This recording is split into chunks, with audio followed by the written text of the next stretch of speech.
Halo, apa kabar semuanya? Nah, ketemu lagi dengan saya. Kita berbagi ilmu dan informasi. Nah, pada kesempatan sekarang kita akan kenalan dengan sebuah kelas. Namanya adalah kelas J-Panel. Kelas ini sudah disiapkan dari JDK yang bisa langsung kita gunakan. Nah, apa sih fungsi dari kelas J-Panel ini? Kita lihat ya sedikit untuk narasinya. Jadi untuk kelas J-Panel ini fungsinya sama seperti kelas kontainer ataupun kelas layout manager. Maksudnya apa? Maksudnya adalah kelas J-Panel juga berfungsi untuk menampung objek di atasnya. Cuman bedanya adalah kapan ini dipakai. Jadi ini dipakai, kelas J-Panel ini dipakai fungsinya adalah supaya kita bisa menggunakan banyak kelas layout manager dalam satu buah form, satu buah frame. Nah, mengenai kelas layout manager ada di tutorial sebelumnya. Kalau nggak pakai kelas J-Panel, jadi sekilas maksudnya adalah kalau kita nggak pakai kelas J-Panel, maka dalam satu buah form hanya bisa menggunakan satu buah model layout manajernya.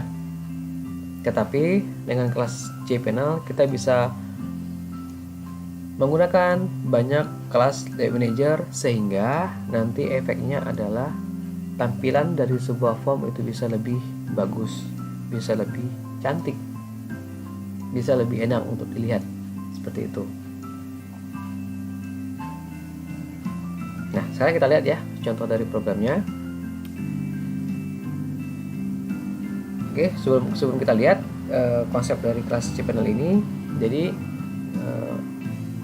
kontainer apabila kita tidak gunakan kelas J-Panel, maka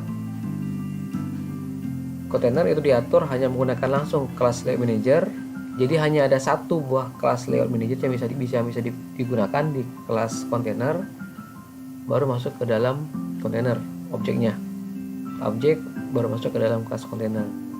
Tetapi dengan menggunakan kelas J-Panel ini, maka kelas J-Panelnya diatur dulu menggunakan kelas layout manager. Objeknya masuk ke J-Panel. Nah, J-Panelnya akan dimasukkan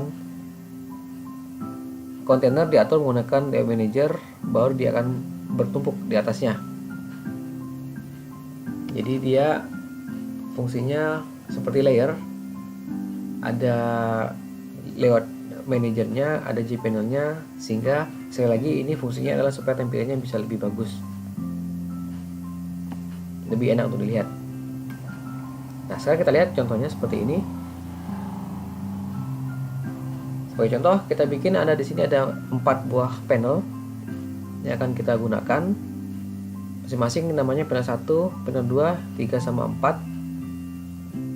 Kemudian di panel 1 kita atur menggunakan flow layout. Fungsinya adalah untuk menampung label judul seperti ini, masuk judul. Kemudian panel 2-nya kita atur menggunakan bentuk grid layout 2,1. Nah, di sini isinya di panel 2 kita masukkan label name sama label nama. Yang mana yang ini nih? Label name sama label nama, name sama nama yang kita masukkan. 21. Kenapa 21? Artinya kita bikin 2 baris dengan 1 kolom. Kita masukkan 2 buah objek, label name sama label nama. Artinya kalau nanti kita punya 3 objek yang mau dimasukkan ke panel ini, maka jadi 3 dan seterusnya. Terus yang panel 3-nya kita atur menggunakan sama dengan grid layout 2,1, 2 baris dengan 1 kolom yang isinya ada 2 buah objek, yaitu text name sama teks nama. Di sini ya, text name sama teks nama. Nah, yang terakhir panel 4-nya kita atur menggunakan flow layout untuk panel 4-nya. Nah, untuk di dalam panel 4-nya kita masukkan satu buah objek namanya tombol tampil. Jadi objeknya bukan langsung ditempel ke kontainer, tetapi dimasukkan ke panel, dimasukkan ke dalam panel seperti itu. Kita atur berdasarkan layout manajernya. Nah, baru kemudian terakhir kita atur untuk kontainernya menggunakan border layout, artinya 5 area, dan dari contoh kita hanya menggunakan 4 buah area saja, yaitu bagian north, bagian atas, bagian west, bagian sebelah baratnya, bagian center, tengah, sama bagian south, bagian bawah. Dan yang kita atur bukan objeknya yang kita masukkan, tapi panelnya, panel-panel yang sudah berisi masing-masing objek, sehingga tampilannya seperti ini. Atas muncul biodata, ini didapat dari panel 1. Muncul di tengah-tengah karena menggunakan center, full layout dan tipenya center. Kemudian yang kedua muncul NIM sama nama, ini di panel 2, dan kita atur di kontainernya, kita masukkan ke sebelah bagian barat. Terus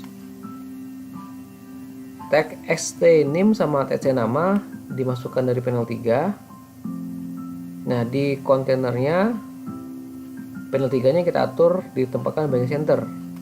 Nah, center sebetulnya di tengah, tapi karena kita nggak menggunakan is untuk yang border layoutnya, maka dia diambil full sampai di ujung.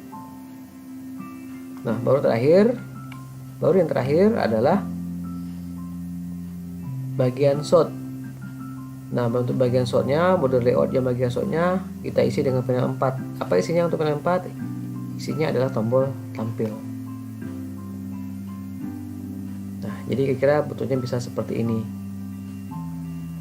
Nah, fungsi dari JPanel seperti yang disampaikan tadi adalah untuk mempercantik tampilan dari formnya, dari framenya, dengan menggabungkan banyak kelas layout manager untuk mengatur panelnya dan untuk mengatur kontainernya. Oke, kira-kira seperti inilah contoh penggunaan dari kelas JPanel. Mudah-mudahan ada manfaat buat kita semua. Terima kasih atas perhatiannya. Sampai jumpa lagi.